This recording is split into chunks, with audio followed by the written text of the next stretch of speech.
Kristos hundumti keessanuu ani nagaa kooti. Egaa baga ayyaana du'aa ka'umsa gooftaa keenya Yesuus Kiristoosiin nagaaf jaalalaan isin gahe. Kun Sanbee Tiyuubiidha. Egaa Sanbeen Tiyuubii sagantaalee garaagaraa qopheessee isin biraan gahaa ture. Egaa samoona badeeraa xiqqoo shirakkina guddaatu yuutuubii koo qunnameera. Egaa Waaqayyoon naaf kadhadhaa akkanaaf jijjiiramu jechaadha. Egaa gara fuulduraatti viidiyoo tokko hojjedheen isiniin gaha.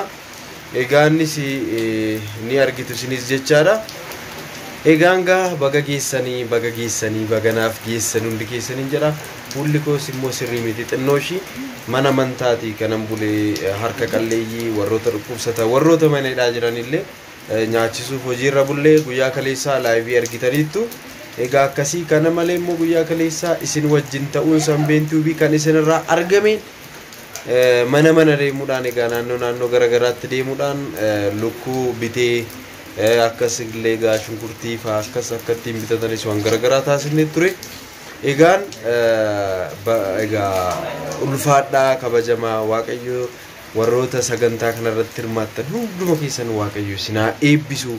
Nagaaf jaalalaan isinaa eegu galatoomaa kabajamaa egaa Waaqayyo guyyaa dhufaatii lammaffaa isaatti yoon beela na baastee dheebuu na baastee yeroo jedhee nu gaafatu sana deebii argattu. Kanaafiyyuu isin carroomtaniittu warri sagantaa kanarratti hirmaattanii warri gargaartan jechaadha. Kabajamaa ulfaadhaa isiniin jedha. Egaa viidicha akkuma argitan haala kanaan gargaarreerra guyyaa kaleessaa gaana irra deddeebi'uudhaani. Egaa kabajamaa ulfaadhaa nagaa ta'aa isiniin jedha. Egaa viidiyoo tokko hojjedheen immoo egaa yuutuubiin koo xinnoo shirakkina godhateera.